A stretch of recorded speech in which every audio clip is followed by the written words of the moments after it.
certains expérienceurs oublient la majorité de leur expérience. Des chercheurs supposent même que certains auraient vécu sans le savoir une expérience de mort imminente. Pourquoi oublient-ils les connaissances de leur voyage aux frontières de la mort? S'agit-il du passage obligé dans la source de l'oubli, le Léthé, à laquelle, selon la mythologie grecque, le voyageur du pays des morts devait s'abreuver avant de retourner chez les hommes? Certains chercheurs et physiciens, comme Régis Dutheil et Henri Stapp, ont observé que les récits d'expériences de mort imminente évoquent étrangement un phénomène quantique. Nous avons demandé à deux physiciens, Nicolas Gisin et Antoine Suarez, de nous décrire les propriétés du monde quantique. Nous nous sommes ensuite permis de faire des parallèles avec certains témoignages. La physique quantique, c'est la meilleure théorie que nous avons aujourd'hui pour décrire le monde du tout petit. L'intrication, qu'est-ce que c'est? Il faut imaginer deux de ces particules, deux électrons, deux photons, deux objets quantiques, qui sont loin l'un de l'autre. Ils peuvent être vraiment loin, ils peuvent être à des kilomètres l'un de l'autre, ou bien ils peuvent être à une extrémité à l'autre de la table optique, mais ils peuvent vraiment être à des grandes distances. Et bien qu'ils soient séparés dans l'espace, ils continuent à réagir globalement. C'est-à-dire que si on touche l'un des deux, on fait faire une mesure sur l'un des deux, l'autre va réagir, d'après la théorie, instantanément. Et d'un seul coup, je me trouve au milieu d'un océan de lumière. Je fusionne dans ce tout avec une infinitude de petits grains, comme des grains de sable, qui étaient des lumières comme moi. Et je fais partie d'eux. Alors c'est quoi la téléportation quantique? Un objet dont l'état quantique aura disparu ici pour réapparaître de l'autre côté sans jamais exister entre deux. Moi, j'ai pensé à mon mari et à mon beau-père. Mon mari m'avait dit « ça va bien se passer, t'en fais pas, on t'attend dans la salle d'attente ». Je pense à eux et instantanément, je me retrouve dans la salle d'attente et je prends conscience que j'ai traversé les murs.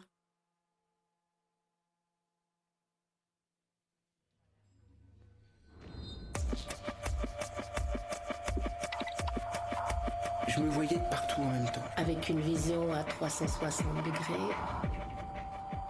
Banyu, quand on entend ces récits de personnes qui ont eu une EMI, ils avaient une sorte de conscience très différente que celle que nous avons normalement.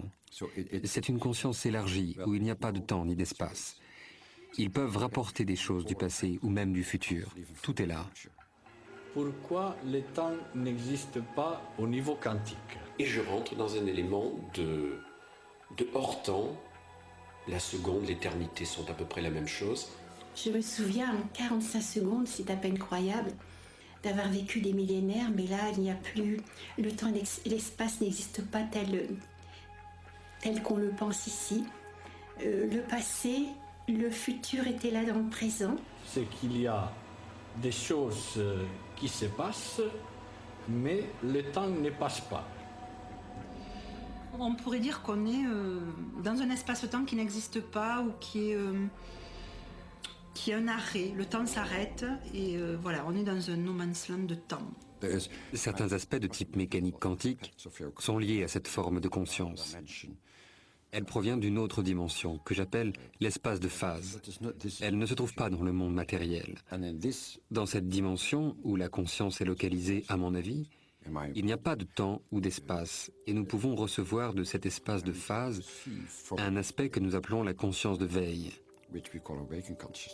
Et quand l'interface ne fonctionne plus, quand le cerveau arrête de fonctionner, on possède une conscience élargie, et c'est ce que nous appelons une EMI. Le docteur Jean-Pierre Jourdan a proposé un modèle dans lequel tout se passe comme si la conscience du sujet percevait depuis une dimension supplémentaire. De la même façon que s'élever au-dessus d'une surface à 2 dimensions permet d'en voir tous les points simultanément. En effet, les expérienceurs disent voir dans ou depuis toutes les directions à la fois. Ils peuvent voir à la fois le recto et le verso des objets, ce qu'ils interprètent comme voir par transparence. D'autres ont eu la sensation de se trouver simultanément en plusieurs endroits. Lorsque leur attention se focalise sur un détail, ils ont la sensation de zoomer instantanément, et le passage d'un détail à un autre peut être interprété comme un déplacement à grande vitesse. Le professeur Régis Dutheil médecin et professeur de physique et de biophysique, a proposé un modèle où la conscience est un champ de matière tachyonique, qu'il nomme superlumineux. Ce champ fait partie du véritable univers fondamental dont notre monde ne serait qu'une projection holographique sous-lumineuse. Il a toujours affirmé que sur le plan purement mathématique, l'existence d'un autre univers ou d'un autre espace-temps superlumineux est parfaitement possible. La frontière entre ces deux univers serait une zone commune, constituée de photons et correspondant au cône de lumière des relativistes.